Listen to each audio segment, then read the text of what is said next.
हिमाचल प्रदेश विधानसभा चुनावों का ऐलान होने वाला है। राज्य की सभी 68 सीटों के लिए सियासी दल अपनी तैयारियों में जुट गए हैं। डे नाइट न्यूज ने राज्य की सभी विधानसभा सीटों का दौरा किया है और विधायकों, दावेदारों, मतदाताओं और राजनीतिक एवं सामाजिक कार्यकर्ताओं से बीते 5 सालों में हुए काम का लेखा जोखा लिया है। पेश है इस श्रृंखला की आज की कड़ी।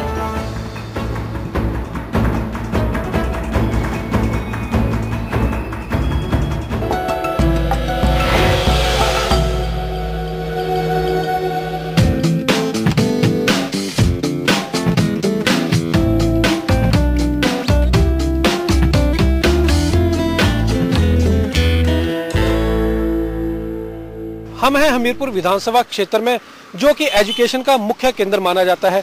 क्या है यहाँ के लोगों की समस्याएं, कितना हुआ है यहाँ पे विकास, क्या कहना है यहाँ के नेताओं का और क्या है यहाँ के चुनावी मुद्दे और क्या रहेगा जनता का रुख आने वाले विधानसभा चुनावों में, इन सभी चीजों को जानने के लिए आपको ले चलते हैं हमीरपुर विधानसभा क्षेत्र में।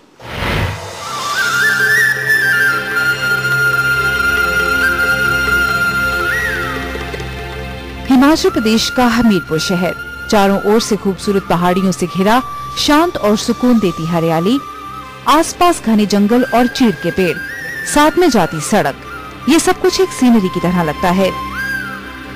हम बात कर रहे हैं हमीरपुर जिले का हेडक्वार्टर कहे जाने वाले हमीरपुर निर्वाचन क्षेत्र की। वक्त के साथ हमीरपुर काफी बदल गया है। अब यहाँ पर स्लेट्स के मकानों की जगह कंक्रीट के घरों ने ले ली है। खासतौर पर ग्रामीण इलाकों में ये तब्दीली ज्यादा देखने को मिली है। और जब बात आने वाले विधानसभा चुनाव की आती है और इस इलाके की हम गहराई से जांच पड़ताल करने लगते हैं, तो पाते हैं कि ये शांत और सुंदर सुकून देने वाले इलाके में एक राजनीतिक हलचल सी मची हुई है। सड़क के दोनों ओर बाजारों में अलग अलग पार्टियों के पोस्टर्स और बैनर्स देखने को मिल जाएंगे। हम जब यहाँ पर पहुँचे तो कई सरकारी और निजी शिक्षण संस्थाओं ने हमारा ध्यान खींचा। हमीरपुर निर्वाचन क्षेत्र में कुल 62,780 मतदाता हैं, जिनमें 31,382 पुरुष और 31,398 महिलाएं हैं। ये हिमाचल के कुछ ऐसे चुनाव क्षेत्रों में से एक है जहां महिला मतदाताओं की संख्या पुरुष मतदाताओं से ज्यादा है।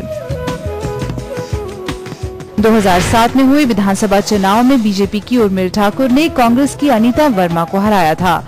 उर्मिल ठाकुर को 26,378 वोट हासिल हुए थे, जबकि अनीता वर्मा को मिले थे 19,417 वोट।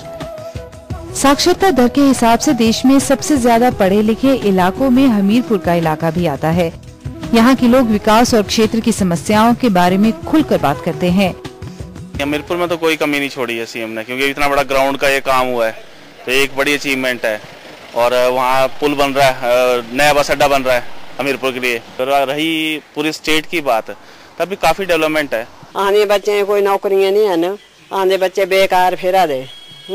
सड़क बनाई थियां, सड़क भी बनाई नहीं आंदे, कने कोई 10-20 रोज होंगे है, फिर इतने टोई पाई जाते।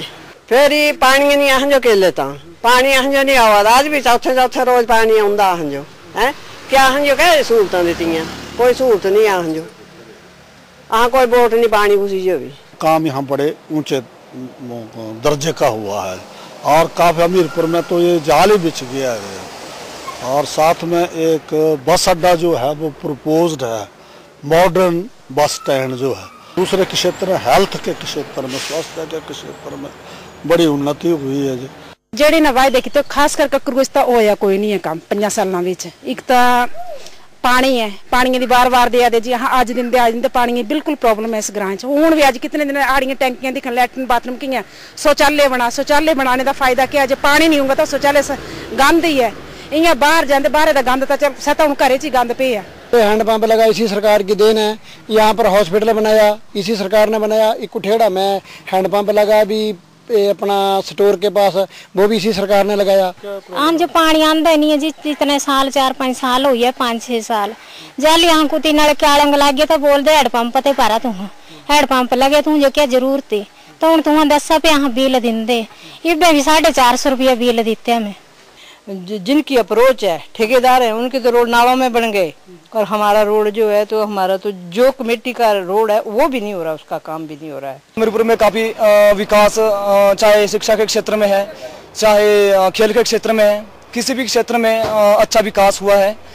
डाइट होनी चाहिए और हो सकता है तो जॉब भी हो, ताकि अपने पर डिपेंड हो जाए, घर वालों पर नहीं रहे। सड़क की जो आप देख रहे हैं इसको माल रोड घोषित कर दिया जाए, क्योंकि यहाँ पे मैक्सिमम बाहर से जितने भी लोग आते हैं सामान खरीदने के लिए, तो उस दौरान उनको दिक्कत रहती है कि ये जो जैसे बाइक्स और जो गाड़ियाँ जो चलती रहती हैं, उस वजह से सीनियर सिटीजन क्या सभी लोगों की मांग है कि इसको माल रोड घोषित किया जाए।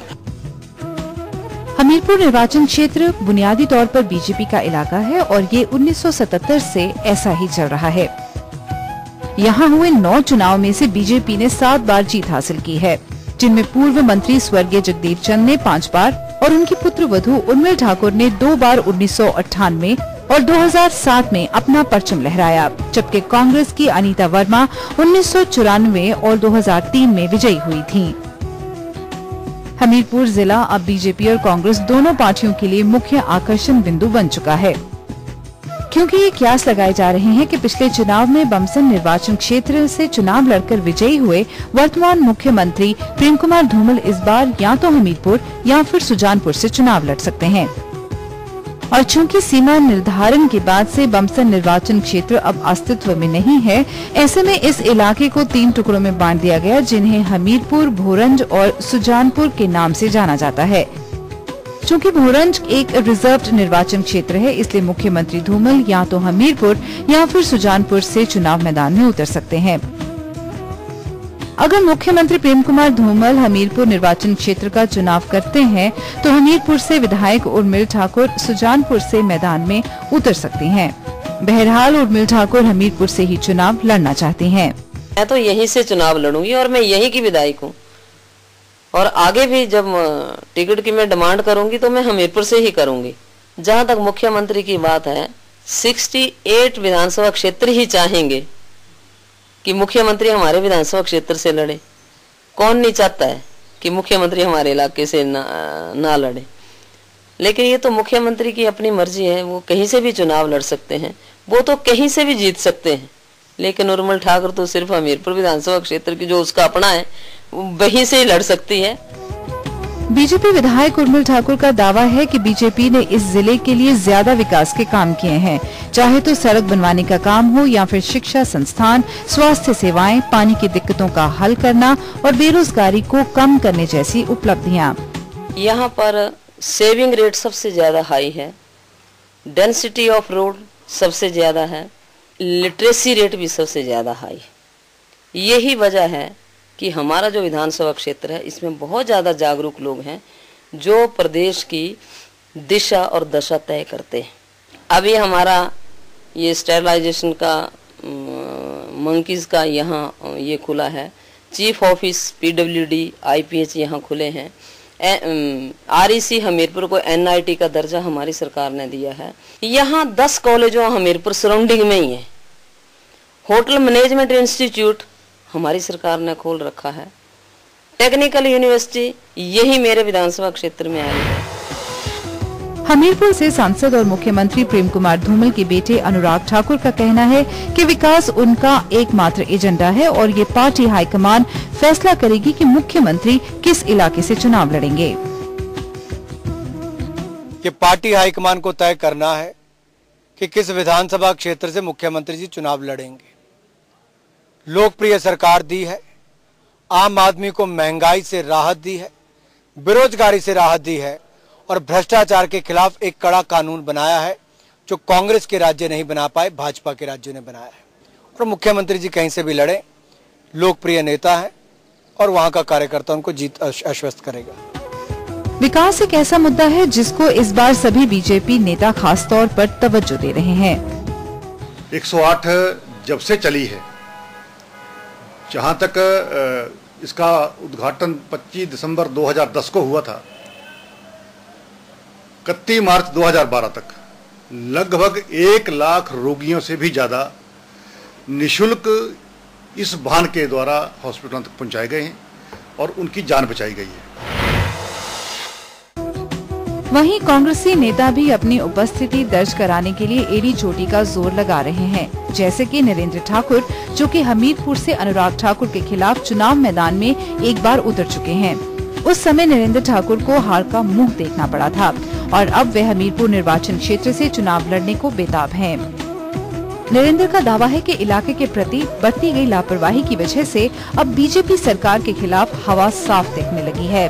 उनका कहना है कि बुनियादी जरूरतों के अभाव में यहाँ के लोगों में एक विद्रोह की भावना पनपने लगी है। 4.5-5 साल पहले जो यहाँ पर भारतीय जनता पार्टी की सरकार बनी थी, तो इन्होंने कुछ बहुत ही लुभावने वायदे लोगों से किए थे। उनमें से ये सरकार एक भी वायदा पूरा न कर सकी है।